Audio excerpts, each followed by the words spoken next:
বিসমিল্লাহির রহমানির রহিম।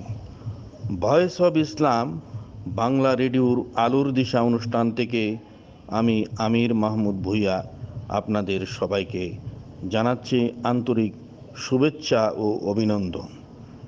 আজ প্রচারিত হচ্ছে আলোর দিশা অনুষ্ঠানের 10ম পর্ব। এই মহতী আলোচনায় আমাদের সাথে রয়েছে বিশিষ্ট ইসলামী চিন্তাবিদ মোহাম্মদ আরিফুজ্জামান। আজকের আলোচনার বিষয় ধার্মিকতা ও সাম্প্রদায়িকতা। উগ্র সাম্প্রদায়িক, ধর্মান্ধ, বিশৃঙ্খলা সৃষ্টিকারী, জঙ্গি, সন্ত্রাসী, দানবীয় শক্তি, ধর্ম ও মানবতার শত্রু, সমাজ বিরোধী শক্তি। একজন ধার্মিক, অসাম্প্রদায়িক, উদার, ধর্মনিরপেক্ষ চেতনার, মানবিক, মুক্ত চিন্তার, মুক্ত বুদ্ধির চর্চাকারী, ধর্মীয় মূল্যবোধ সম্পন্ন, আলোকিত সোনার মানুষ সোনালী সমাজ বিনির্মাণে তারা গুরুত্বপূর্ণ ভূমিকা পালন করে। সাম্প্রদায়িকতা, উগ্রতা, সন্ত্রাস, জঙ্গিপনা ধর্মের মূলধারা থেকে বিচ্ছিন্ন করে অন্ধকারে ঠেলে দেয়। আল্লাহ রাব্বুল আলামিন সমগ্র বিশ্বজাহানের নিয়ন্ত্রক বাদশাহ হিসেবে তিনি উদার দৃষ্টিভঙ্গি পোষণ করে আকাশ ও জমিনে তার শাসন কার্য বজায় রেখে সকলের সুখ, শান্তি, আরাম, আয়েশ, সমৃদ্ধি নিশ্চিত করে এক অনন্য দৃষ্টান্ত স্থাপন করে চলেছেন।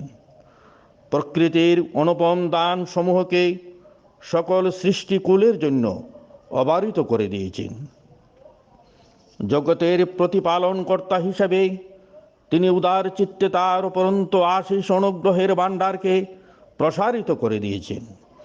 একজন ধার্মিক আল্লাহর সিফত, গুণ ও বৈশিষ্ট্যের আলোয় উদ্ভাসিত হয় এবং তার রঙে রঙিন হয়ে পথ চলে। ধর্ম সম্প্রদায়ের গণ্ডিতে আবদ্ধ না হয়ে শাশ্বত সত্য ধর্মের মূলধারায় সম্পৃক্ত হয়, অসাম্প্রদায়িক চেতনায় উদ্দীপ্ত হয় এবং সৃষ্টিকুলকে ভালোবাসে।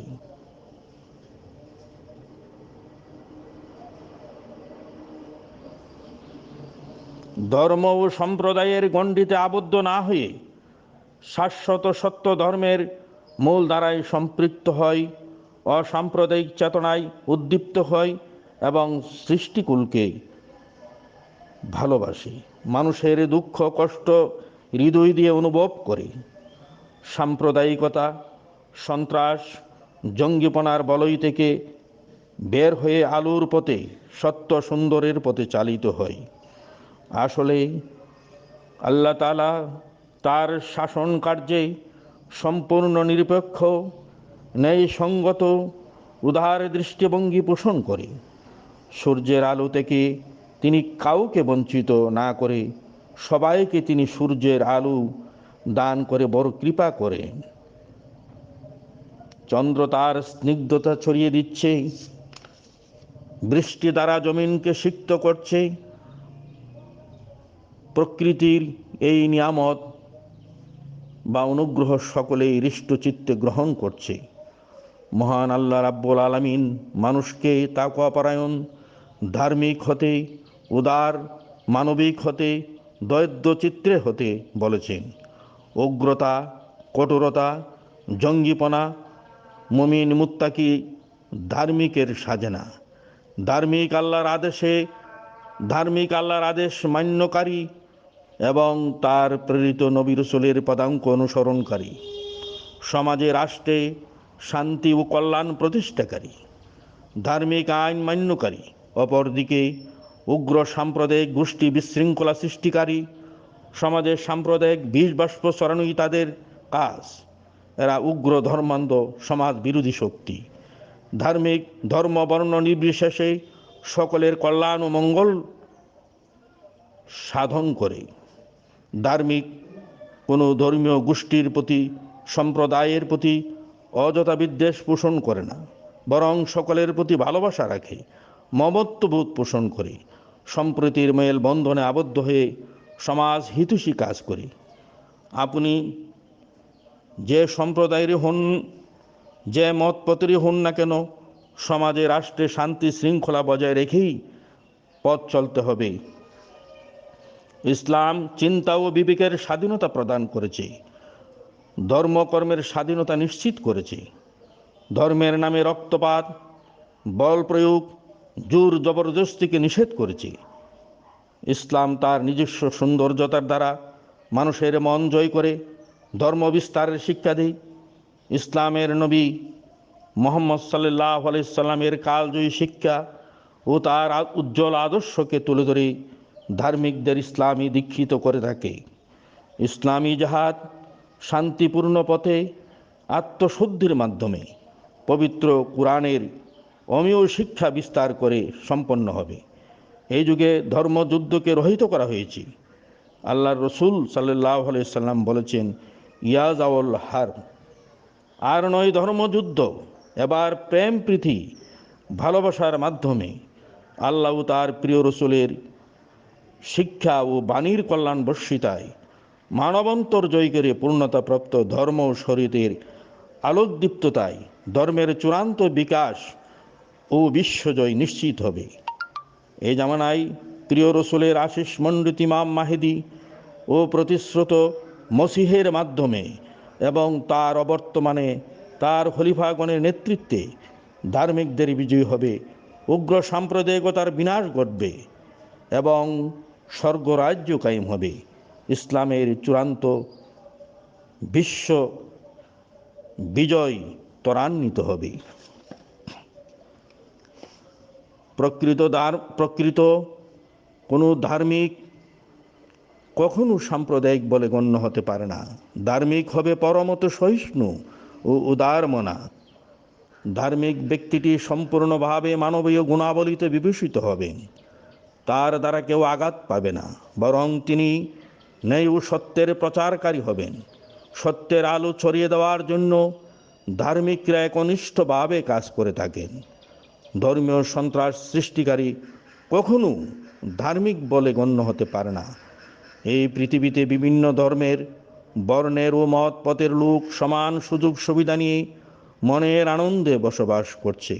আলো বাতাস সহ সব প্রাকৃতিক দান সবাই সমভাবে ভোগ করছে। ঐশী গুণাবলীতে যারা বিভূষিত, তাদের কাছে কোনো তারতম্য বা ভেদাভেদ থাকতে পারে না। ইসলাম বিশ্বময় পরিব্যাপ্ত একটি ধর্ম। সংকীর্ণ গণ্ডিতে ইসলামকে আবদ্ধ করে রাখা সম্ভব নয়। ইসলাম ধর্মের প্রবর্তক হজরত মুহাম্মদ সাল্লাল্লাহু আলাইহি সাল্লামের শিক্ষা ও আদর্শ সবার জন্য অবারিত। নবী করিম সাল্লাল্লাহু আলাইহি সাল্লাম সকল মানব মণ্ডলীর জন্য আবির্ভূত হয়েছে। তিনি সব মানুষের ত্রাণকর্তা। কাজেই এই মহান ধর্মে সন্ত্রাসবাদ ও সাম্প্রদায়িকতা থাকতে পারে না। ইসলাম ধর্ম মতে সমগ্র মানব মণ্ডলী এক জাতি, আর ইসলাম সমগ্র মানব জাতির ধর্ম। যারা ইসলাম ধর্মকে বুঝিনি, ইসলামের নবী মুহাম্মদ সাল্লাল্লাহু আলাইহি সাল্লামকে গ্রহণ ও বরণ করে নেয়নি, তাদের ন্যায় ও সত্যের পথে আনয়ন করার দায়িত্ব যারা ইসলামকে বুঝেছেন, যারা মেনেছেন, তাদের। হজরত মুহাম্মদ সাল্লাল্লাহু আলাইহি সাল্লামকে অস্বীকার করার দরুন বল প্রয়োগের অধিকার কারো নেই। আল্লাহ বলেন, এই সত্য তোমার প্রতিপালকের তরফ থেকে প্রেরিত। সুতরাং যার ইচ্ছা ঈমান আনুক এবং যার ইচ্ছা অস্বীকার করুক। সূরা কাহফ 30 আয়াত। বস্তুত যারা সত্যকে গ্রহণ করবে তাদের জন্য রয়েছে পুরস্কার, এবং যারা অস্বীকার করবে তাদের জন্য শাস্তি রয়েছে। সত্যকে গ্রহণ বর্জনের স্বাধীনতা প্রদান করে সবাইকে চিন্তা ভাবনা করে সিদ্ধান্ত নেওয়ার সুযোগ দেওয়া হয়েছে। ধর্মহীনতা বা নাস্তিকতার শাস্তি আল্লাহ নিজে প্রদান করবেন। ধর্ম নিয়ে বাড়াবাড়ি করা ইসলামে নিষিদ্ধ। এ নিয়ে রক্তপাত বা সন্ত্রাসী কর্মকাণ্ডও চালানো যাবে না। অনেকে ধর্মের পবিত্র শান্তিময় শিক্ষা বেমালুম বলে গিয়ে মানুষের জীবন ইজ্জত নিয়ে খেলায় মত্ত হয়। ধর্মীয় সন্ত্রাস সৃষ্টিকারীদের দ্বারা শুধু হিন্দু মুসলিম দাঙ্গাই হয় না, বরং সময়ে সময়ে মুসলমানও দাঙ্গা বেঁধে যায়। তখন সাম্প্রদায়িকতার অনলে প্রতিপক্ষের আবার গৃহবর্ষীভূত হয়ে যায়, সামাজিক শান্তিও বলণ্টিত হয়। ভিন্ন মত পোষণ করার কারণে কারো ওপর চড়াও হয়ে বিভীষিকাময় পরিস্থিতি সৃষ্টি করা আদৌ সমীচীন নয়। বিনা কারণে কাউকে আঘাত করা উচিত নয়। যতটুকু অপরাধ সংগঠিত হয়েছে সেই অনুপাতে কারো বিচার হতে পারে। লেখনীর মাধ্যমে কেউ কোনো বিষয় উপস্থাপন করলে যদি তা কারো কাছে মনোভূত না হয়, তাহলে লেখনীর মাধ্যমে এর জবাব দেওয়াই যুক্তিযুক্ত হবে। এক কথায় কলমের জবাব কলমের মাধ্যমে বৈধ স্বীকৃত উপায় দিতে হবে। এজন্য গুপ্ত ঘাতকের ভূমিকায় অবতীর্ণ হয়ে হত্যালীলা চালানোর অধিকার ইসলাম কাউকে দেয়নি। ধর্ম নিয়ে মত পার্থক্য সৃষ্টি হতে পারে, তবে মতভেদ ও মত পার্থক্য সত্ত্বেও বিশ্বাসী ও অবিশ্বাসীদের মাঝে শান্তির সেতুবন্ধন রচিত হতে পারে। মুনাফেক সর্দার আবদুল্লাহ উবাই বিন সলুল নবী মুহাম্মদ সাল্লাল্লাহু আলাইহি সাল্লাম সম্পর্কে জঘন্য মন্তব্য করা সত্ত্বেও তাকে তিনি কতলের ফতোয়া দেননি, বরং আবদুল্লাহর পুত্র তাকে নিধন করতে তলোয়ার নিয়ে উদ্যত হলে ইসলামের নবী মুহাম্মদ সাল্লাল্লাহু আলাইহি সাল্লাম তাকে থামিয়ে দেন এবং ধৈর্য ধারণ করার নির্দেশ দেন। এমনকি মুনাফেক সর্দার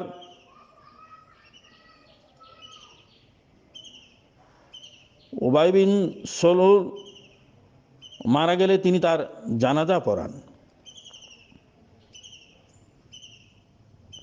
বিরুদ্ধবাদীরা হযরত মুহাম্মদ সাল্লাল্লাহু আলাইহি সাল্লামকে সত্যের বাণী প্রচারের জন্য নানাভাবে কষ্ট দিয়েছে। পূর্ববর্তী নবী রাসূলরা তা সত্যের অমীবাণী প্রচারে যত দুঃখ কষ্ট ভোগ করেছেন, মহানবী সাল্লাল্লাহু আলাইহি সাল্লাম তাদের চেয়ে বেশি মাত্রায় দুঃখ কষ্ট বরণ করে নিয়েছেন এবং জুলুম নির্যাতনে নিষ্পেষিত হয়েছেন। হযরত মুহাম্মদ সাল্লাল্লাহু আলাইহি সাল্লাম ধর্মের প্রচার ও বিস্তার সাধনের জন্য ধর্মযুদ্ধে লিপ্ত হননি, পরন্তু ধর্মের ব্যাপারে কোনো বল প্রয়োগ নেই। এটি কোরআনের শিক্ষা। লা ইকরাহ ফিদ্দিন কাদ তাবায়ানার রুশদু মিনাল গায়, সূরা বাকারা 257 নং আয়াত। কোরআনের এই সার্বজনীন ঘোষণা মান্য করা সবারই উচিত। বলা দরকার যে মহানবী বিশ্বনবী হযরত মুহাম্মদ সাল্লাল্লাহু আলাইহি সাল্লামের সময় যেসব যুদ্ধ হয়েছিল তা বল প্রয়োগের বা ধর্ম প্রচারের উদ্দেশ্য করা হয়নি, বরং তা ছিল শাস্তি স্বরূপ, অর্থাৎ সেই সব পাষণ্ড লোককে শাস্তি দেওয়ার উদ্দেশ্যে ছিল যারা এক বৃহৎ সংখ্যক নিরীহ নির্যাতিত ও শান্তিপ্রিয় মুসলমানদের নিধন করেছিল। এদের অনেককে দেশ থেকে জোরপূর্বক বিতাড়িত করেছিল এবং তাদের প্রতি কঠোর জুলুম করেছিল। যেমন আল্লাহ তাআলা বলছেন, উজিনাল্লাযিনা ইউকাতালুনা বিআন্নাহুম যুলিমু ওয়া ইন্নাল্লাহা আলা নাসরিহিম লাকাদির, অর্থাৎ যাদের বিরুদ্ধে যুদ্ধ করা হয়েছে তাদের আত্মরক্ষার্থে যুদ্ধ করার অনুমতি দেওয়া হলো, কারণ তাদের উপর জুলুম করা হচ্ছে এবং নিশ্চয়ই আল্লাহ তাদের সাহায্য করতে পূর্ণ ক্ষমতাবান। 22 নং সূরা 40 নং আয়াত। আত্মরক্ষামূলক অর্থাৎ যেসব লোক ইসলামের অস্তিত্ব লোপ করার জন্য অগ্রসর হচ্ছিল অথবা নিজ দেশে ইসলাম প্রচারে বল প্রয়োগে বাধা প্রদান করছিল, তাদের সঙ্গে ব্যক্তিগত অধিকার রক্ষার্থে, এছাড়া দেশের এবং সকলের সমভাবে ধর্মীয় স্বাধীনতা প্রতিষ্ঠায় যুদ্ধ করা হয়েছিল।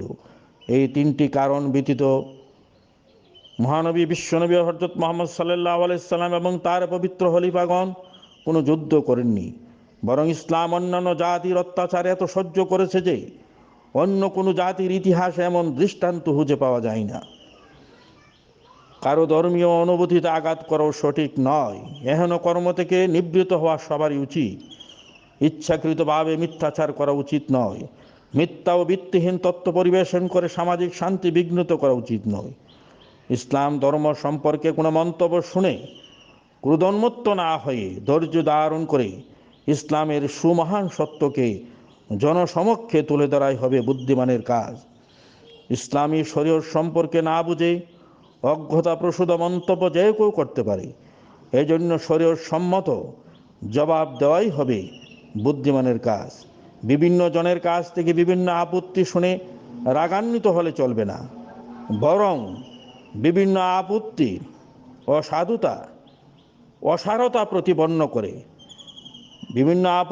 অসারতা প্রতিপন্ন করে সুমহান সত্যকে তুলে ধরতে হবে। ইহা ইসলামের শাশ্বত শিক্ষা ও স্পষ্ট বিধান।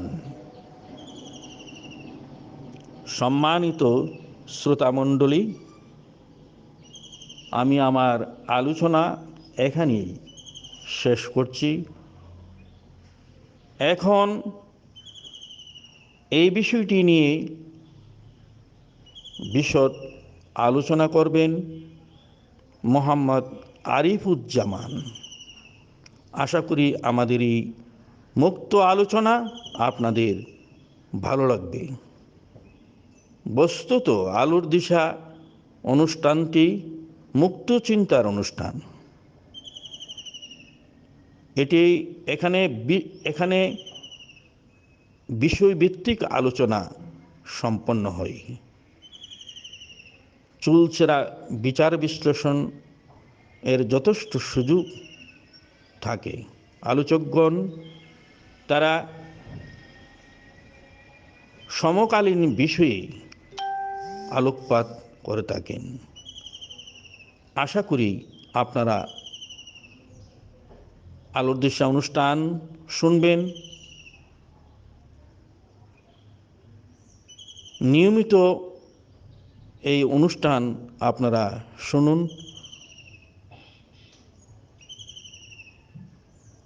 সবাইকে আবারও শুভেচ্ছা। আপনারা সকলেই ভালো থাকুন, নিরাপদে থাকুন। তাহলে শুনুন মোহাম্মদ আরিফুজ্জামান সাহেবের ধার্মিকতা সাম্প্রদায়িকতা বিষয়ে তার বিশ্লেষণ এবং মুক্ত আলোচনা। আসসালামু আলাইকুম ওয়ারহমতুল্লাহ ওয়াবারাকাতুহু। সুপ্রিয় শ্রদ্ধামণ্ডলী, আপনাদের সামনে আমি যে বিষয়বস্তুটি নিয়ে আলোচনা করতে আসছি সেটার নাম হচ্ছে ধার্মিকতা ও সাম্প্রদায়িকতা।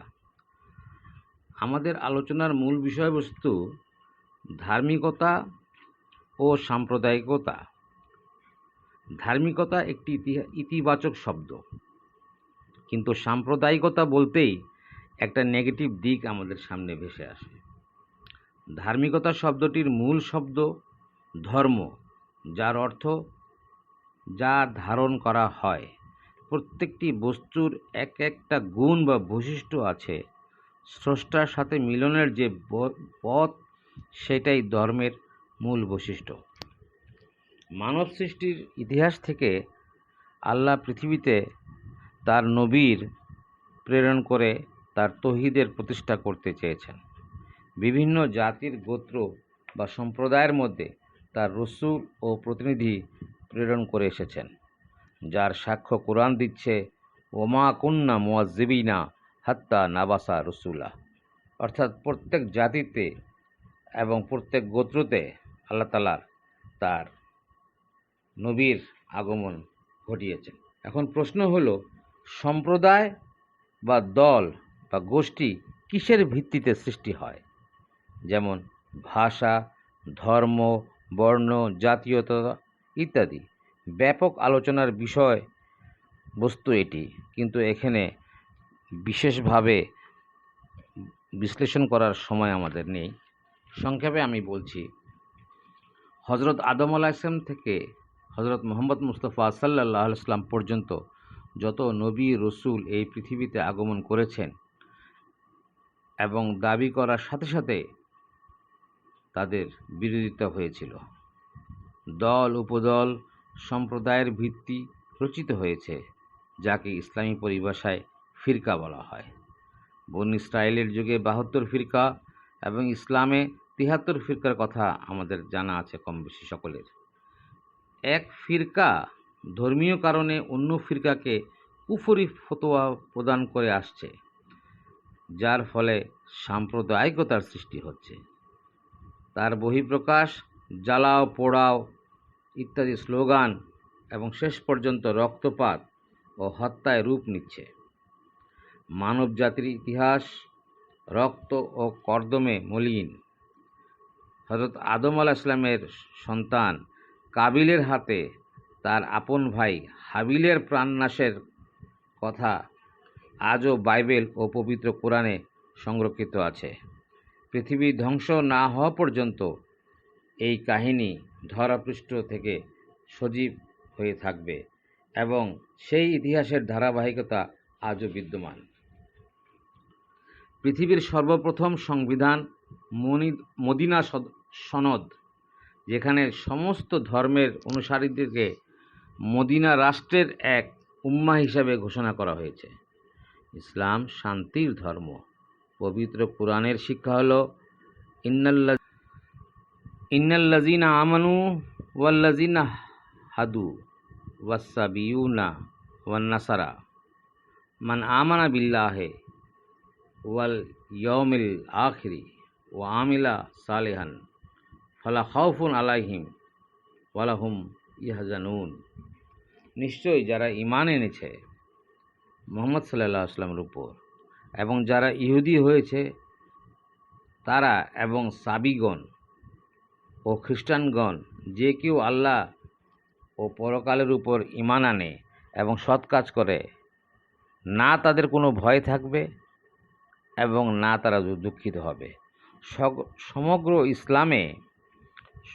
ইসলামের সংক্ষিপ্ত রূপ হল হুকুকুল্লাহ অর্থাৎ আল্লাহর হক ও হুকুকুল ইবাদ অর্থাৎ বান্দার হক আদায় করার মাধ্যমে। হযরত মুহাম্মদ মুস্তাফা সাল্লাল্লাহু আলাইহি ওয়াসাল্লামের মৃত্যুর পর খোলাফায়ে রাশিদিনের 30 বছর খিলাফত পর্যন্ত সারা মুসলিম বিশ্বে ঐক্যবদ্ধ ছিল। যদিও হযরত ওসমান ও হযরত আলীর সময় এর কিছু ব্যতিক্রম ঘটেছিল। হযরত আলী রাদিয়াল্লাহু তাআলার খিলাফতের শেষের দিকে সিফফিনের যুদ্ধের যে ঘটনা ঘটে তা এক সালিসি প্রস্তাবের বিরোধিতা করে ঐক্যবদ্ধ মুসলিম মিল্লাতের প্রথম বিভক্তির ফাটল সৃষ্টি করল যে দলটি, তার নাম হলো খারিজি। এরাই প্রথম তাফরিকের অশনি সংকেত দিয়ে সুসংগত শক্তির বলয় থেকে বেরিয়ে যায়। হযরত আলী রাদিয়াল্লাহু তাআলার জীবন অবসানের প্রকৃতপক্ষে খিলাফতের সমাপ্তি ঘটে। খিলাফতের রাশিদার পর মাবিয়ার হাতে যখন শাসনভার গেল, তখন প্রাচীন আরবীয় গোত্রীয় চিন্তা যেন আবার মাথাচাড়া দিয়ে উঠল। খানদানি চিন্তা, বংশীয় পরিচিতি, আরব অনারব, আরব আজম, সাদা কালো এই ঘৃণ্য ধারণার লালন হলো। বেজে উঠল সাম্প্রদায়িকতার মহাডঙ্কা। এখন মহানবী সাল্লাল্লাহু আলাইহি ওয়াসাল্লামের ভবিষ্যৎবাণী এবং সকল ধর্মের যে ত্রাণকর্তা মসিহা, প্রতিশ্রুত মাহাদি হযরত মির্জা গোলাম মুহাম্মদ আলাইহিস সালামের আবির্ভাবের মধ্যে যে আবার উম্মতে ওয়াহিদার যে প্রতিশ্রুতি দেওয়া হয়েছে, সেখানেও আমরা ধার্মিকতা ও সাম্প্রদায়িকতাকে এক নজরে বিচার করতে পারি। যে ব্যক্তি দাবি করে, সে যদি মিথ্যা দাবি করে, তবে আল্লাহ তাআলা তারকে ধ্বংস করে দেন। এটা পবিত্র কোরআন সাক্ষী দিচ্ছে। কিন্তু এই ক্ষেত্রে প্রচুর বিরোধিতা সত্ত্বেও প্রতিষ্ঠিত জামাত ও অনুসারীরা ইসলামের কি খেদমত করেছে বা চলমান আছে তা বিবেচ্য বিষয়। ইসলামের উপর অপবাদ যে ইসলাম তরবারির জোরে প্রচারিত হয়েছে। পুরো কোরআন ঘোষণা দিচ্ছে লা ইকরাহা ফিদ্দিন, ধর্ম বিষয়ে কোনো জোর জবরদস্তি নাই। হাদিসে আছে খাঁটি মুসলিম সেই যার জিহ্বা ও হাত হতে মানব জাতি নিরাপদ। উপরোক্ত হাদিস ও কোরআনের আয়াতের আলোকে আমাদের এই উপমহাদেশের দিকে তাকাই। শত শত বছর ধরে এই উপমহাদেশের বিভিন্ন ধর্মের মানুষ শান্তিপূর্ণভাবে বসবাস করে আসছে। ধর্ম বর্ণ নির্বিশেষে সবাই বসবাস করে আসছিল। 1947 সালে ভারত পাকিস্তানের যে দুটি রাষ্ট্রের জন্ম হলো, এর পিছনেও ধার্মিকতা ও সাম্প্রদায়িকতা কাজ করেছিল কিনা তার সাক্ষী ইতিহাস। এরপর পাকিস্তানে শিয়া সুন্নির দাঙ্গা 1953 সালে, 1974 সালে আহমদিয়া মুসলিম সম্প্রদায়ের উপর যে নির্বিচার ধর্মের অজুহাতে যে আক্রমণ, শেষ পর্যন্ত অমুসলিম ঘোষণার মাধ্যমে তার জবনিকা ঘটে। এখানেই শেষ নয়, ইসলামী পরিভাষা ব্যবহার নিষিদ্ধ করে আইন পাশ করা হয়। ধার্মিকতা ও সাম্প্রদায়িক উদাহরণ এর চেয়ে বেশি খুঁজে পাওয়া দুষ্কর। পৃথিবীর আরও কয়েকটি উদাহরণ আপনাদের সামনে রাখছি, যার বেশিরভাগই মুসলিম কেন্দ্রিক, যেমন ভারতের কাশ্মীর, ভারতের বাবরি মসজিদ ও রাম মন্দির, ইরাক ইরান যুদ্ধ, প্যালেস্টাইনে মুসলিম হত্যা, আফগানিস্তানের তালেবান যুদ্ধ, বার্মার নিরীহ রোহিঙ্গা মুসলিম নিধন। তাছাড়া আমেরিকা ও দক্ষিণ আফ্রিকার শ্বেতাঙ্গ বনাম কৃষ্ণাঙ্গের লড়াই যুগ যুগ ধরে চলে আসছে। পরিশেষে জামাতে আহমদী ইতিহাসের দিকে শেষ করছি, কারণ ধার্মিকতা ও সাম্প্রদায়িকতার প্রকৃত উদাহরণ এখানে প্রতীয়মান হয়। 1903 সালে আফগানিস্তানে সাহেবজাদা আব্দুল লতিফ রাদিয়াল্লাহু তাআলা আনহুকে শাহাদত বরণ করতে হয়েছিল। অপরাধ একটাই যে তিনি আহমদী মুসলিম জামাতের কথা বলেছিলেন। 1915 সালে 20 আগস্ট কেনানুন নামক স্থানে KN হাসানের একটি সন্তানের কবর মুসলমানদের গোরস্থানে দিতে পারে নাই। তার অপরাধ, তিনি একজন আহমদী মুসলমান। পরে 2 মাইল দূরে অন্য একটি স্থানে এই কবর দেওয়া হয়। তারিখে মালাবার 35 পৃষ্ঠা। 1918 সালে ডিসেম্বরে বিহারে কটকের একটি আহমদী স্ত্রী মারা গেলে রাতের বেলা কবর থেকে সেই লাশ উঠিয়ে সেই ভদ্রলোকের দরজার সামনে সে লাশ ফেলে রাখা হয়। আল ফজল 6 ডিসেম্বর। অতি সম্প্রতি বাংলাদেশের ব্রাহ্মণবাড়িয়াতে ঘাটুরার এক 3 দিনের নিষ্পাপ শিশুর লাশ 9 জুলাই তারিখে ধর্মান্ধরা উপড়ে ফেলে রাস্তায় ফেলে দেয়। জাতির বিবেকের কাছে আমার প্রশ্ন, কি অপরাধ সেই শিশুটির? তাকে এইভাবে পৃথিবীর বুকে অপমান করার অধিকার সাম্প্রদায়িকতা না ধার্মিকতা? আল্লাহ তাআলা সকলকে সঠিক সত্য উপলব্ধি করার তৌফিক দান করুন, আমিন। আলোচনার শেষে আমি সম্মানিত শ্রোতামণ্ডলীর একটি দৃষ্টি আকর্ষণ করতে চাই।